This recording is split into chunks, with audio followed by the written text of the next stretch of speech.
Vámonos ahora con Isaías Miguel, periodista. Él ha aceptado conversar con nosotros sobre un tema que ha iniciado también un debate en los Estados Unidos. Actuaron de manera prudente Facebook y Twitter al disponer la suspensión de las cuentas del presidente Donald Trump, alegando razones de seguridad. ¿Qué tal, Miguel? Hola, muy buenas noches. Gracias por tenerme con ustedes. Un placer. Pues la Gracias a ti. verdad es que así es. Lo primero que tenemos que tener en cuenta es que estamos hablando de empresas privadas, empresas que tienen reglas políticas y que sirven a comunidades masivas de millones de usuarios y que representan un negocio importante. Y estas cuentas se han cuidado desde un principio de establecer políticas y reglas, términos de uso, que son los que rigen la participación de los usuarios dentro de la comunidad que son estas plataformas, ¿no?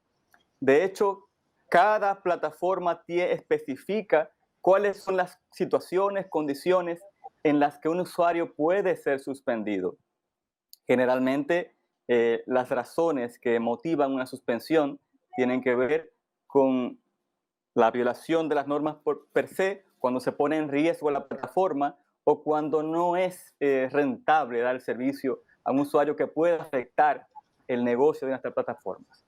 De hecho, no es la primera vez que Donald Trump u otra celebridad o miembro de la familia Trump es suspendido. De hecho, el año pasado, en el mes de mayo, ya Twitter había empezado a etiquetar los contenidos publicados por Donald Trump por desinformar a la población, concretamente con relación al coronavirus, en algunos casos con relación a las mismas elecciones que son ahora lo que dio pie a esta situación que hemos estado viviendo en estos días en Estados Unidos. De hecho, en esos mismos días, el 28 de mayo, Trump lanzó una amenaza contra Twitter, amenazando que iba a cortar eh, ciertas protecciones, ciertas condiciones que ponían, digamos, alguna ventaja a las redes sociales, no solamente a Twitter, pero el ataque fue dirigido directamente a Twitter por esta situación que se había presentado. De hecho, en julio del año pasado, la cuenta del hijo mayor de Donald Trump Jr., fue también suspendida por haber estado colocando de manera reiterada ciertas informaciones con relación al coronavirus que Twitter consideró que eran desinformación, que estaban desinformando a la población. Igual, redes como Facebook se cuidan también muchísimo de usuarios que puedan estar difundiendo información no fiable. Recuerden que ya hemos tenido episodios importantes, significativos. De hecho, hace un par de años, el CEO de Facebook fue llevado a comparecer ante los legisladores, ante el Congreso de Estados Unidos, por situaciones que se dieron en las pasadas elecciones, filtraciones de información de usuarios y situaciones que se dieron con relación a las elecciones que se consideró que fueron influenciadas por un gobierno extranjero. De modo que no es una novedad lo que estamos viviendo y de hecho están en el derecho de hacer este tipo de acciones, sea contra un presidente, sea contra un usuario común, porque al final de cuentas es un negocio que ellos tienen que proteger y hay reglas establecidas para cada uno de los usuarios.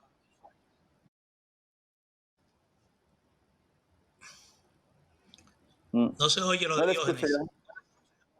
No se escucha. Sí, No me ahora te escucha. Ahora escuchamos. sí. Ahora sí. Ya. Muy Ahora. buenas, Isaías Miguel Ortiz. De hecho, hace bastante tiempo no nos encontrábamos. Así es. Antes de suspender una cuenta, estas empresas notifican de manera previa a la persona a quien le van a suspender dicha cuenta, o lo hacen Es de correcto. manera deliberada y directa. Tienen el derecho a suspender de manera arbitraria. De hecho, así lo establecen. Ellos establecen en sus políticas que podrían suspender sin ningún tipo de razón, simplemente porque ellos lo consideran pertinente, en este caso para su negocio, aunque no lo establecen, no lo dicen directamente, pero es cuando no conviene a sus negocios.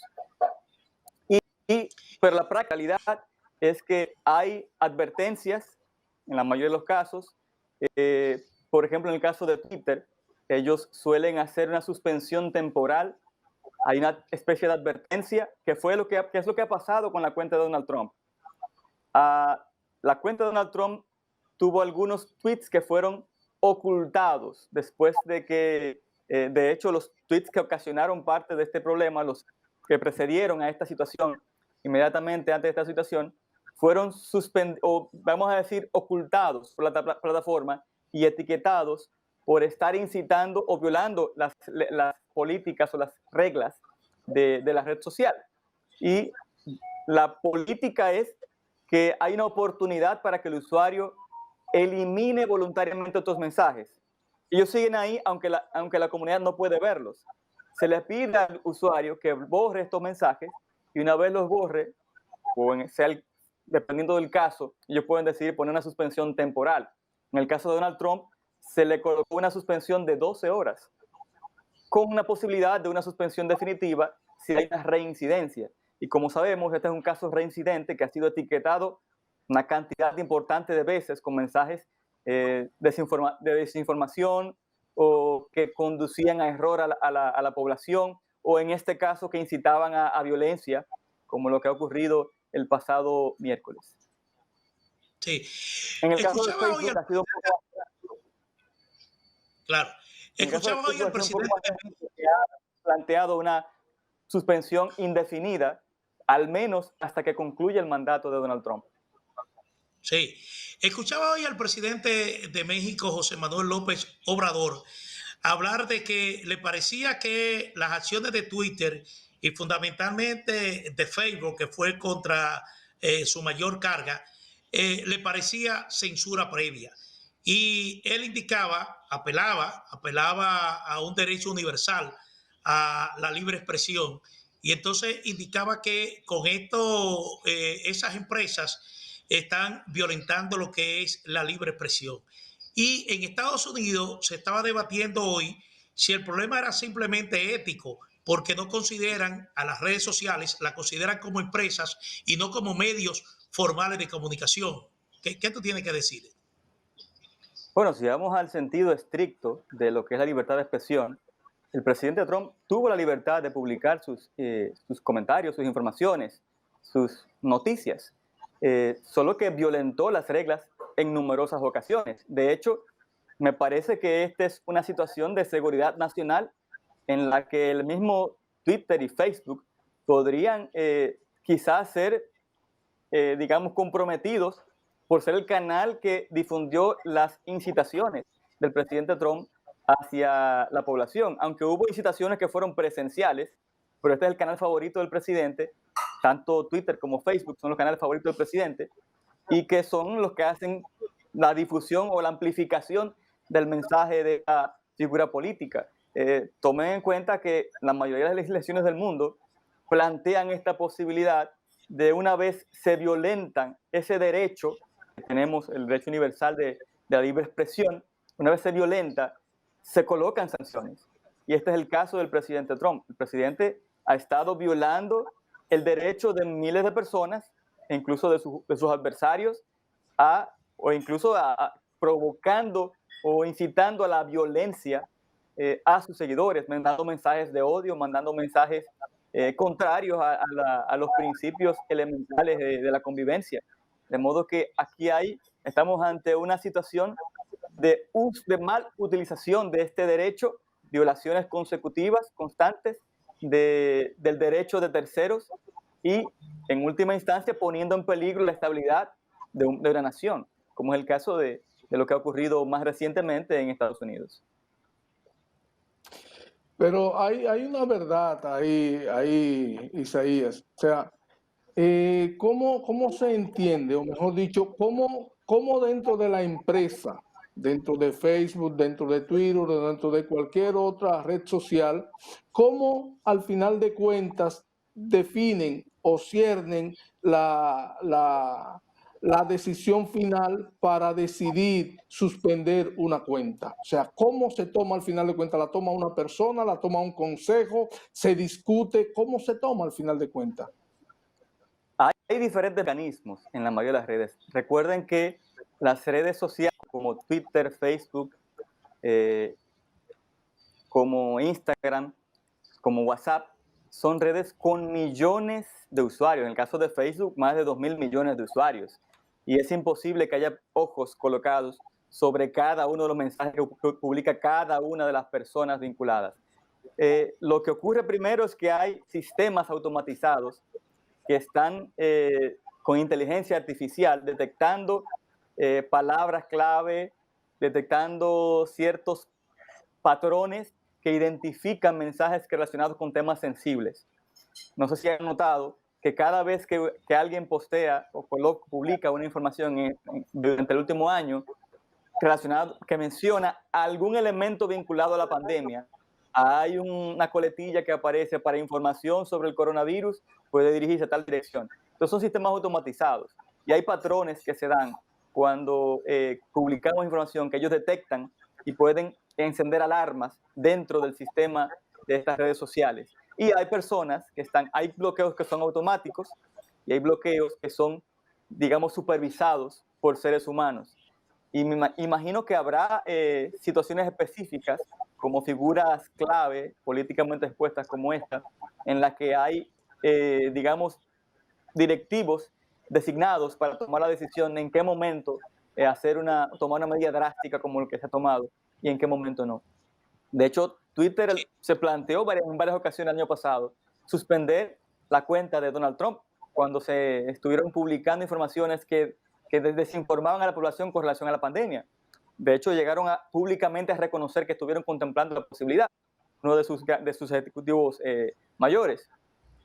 El tema es que hay situaciones, personajes muy concretos que sí ameritan una evaluación de alto nivel, que es como el caso de Donald Trump, pero siguiendo las políticas ya establecidas de la comunidad, siguiendo las políticas que las mismas redes sociales o estas plataformas ya han definido en sus términos de uso. De modo que no pueden tomar una decisión contraria a lo que ya está establecido, aunque ellos pueden arbitrariamente, si lo desean, también tomar la decisión. Sí, Isaías, brevemente, redes sociales han venido a revolucionar la comunicación en el mundo, tanto en la emisión como en la recepción de informaciones. Es decir, han sido un sustituto de los medios de comunicación, en el que cada ciudadano ya se convierte en un periodista que emite y recibe información. Ahora bien, por las redes sociales circula mucha información falsa, mucha diatriba, muchas exhortaciones, y se utilizan precisamente para convocatoria de concentraciones como precisamente la que ocurrió el miércoles pasado en el Capitolio en Washington. No habrá que plantearse más adelante cómo regular el flujo de esta información. ¿Sería esto posible? Es Es decir, posible, pero es complejo. planteo regularla desde el punto de vista legal. Es decir. Así es posible. Sin embargo, como bien planteaba Diógenes en su pregunta, es bastante complejo desde el punto de vista ético y de los derechos humanos. Ciertamente, estas redes han avanzado muchísimo con relación a la automatización de alertas tempranas, de alertas con relación a mensajes potencialmente nocivos, potencialmente peligrosos para la comunidad. Facebook, sobre todo, ha avanzado mucho en este tipo de detecciones. De hecho, automatizando en muchos casos los procesos de alerta sobre situaciones confusas con relación a mensajes. Twitter también en el último año ha avanzado mucho con estas etiquetas automáticas que ocurren en muchos de sus mensajes. Sin embargo, a nivel de regulación, caemos en el peligro de lo que ustedes mismos planteaban, una posible censura previa de los usuarios. Es un poquito delicado, va mucho más allá que una simple decisión, y es algo que hay que sopesar y ponderar de manera muy cuidadosa para no caer en el extremo opuesto de impedir que ciudadanos que tienen un derecho a expresarse, quizá una convocatoria pacífica, quizás una manifestación, no pueda ser luego bloqueada por una confusión o por un vacío legal de una ley, de una regulación. De modo que es algo bastante delicado y da lugar incluso a que si hay legislaciones que plantean la posibilidad de bloquear cierto tipo de convocatorias o mensajes, podríamos estar dejando sin voz a personas que sí necesitan levantar su voz y necesitan hacer uso de estos canales con fines positivos, ¿no? Sí. Bueno, muchísimas gracias, Isaías Miguel, por esta interesante conversación. Yo creo que ha edificado bastante sobre redes sociales y sobre la situación que implica directamente al presidente de los Estados Unidos, Donald Trump. Muy agradecido de tu participación. Muchas gracias a ustedes, un placer, buenas noches. Bueno, a ustedes, amigos televidentes, los invitamos como siempre para que estén con nosotros de lunes a viernes, de 6 a 7 de la noche, en esta propuesta de la noche por Digital 15. Así que Dios en Espina, un servidor, Manuel Jiménez, le deseamos un buen fin de semana.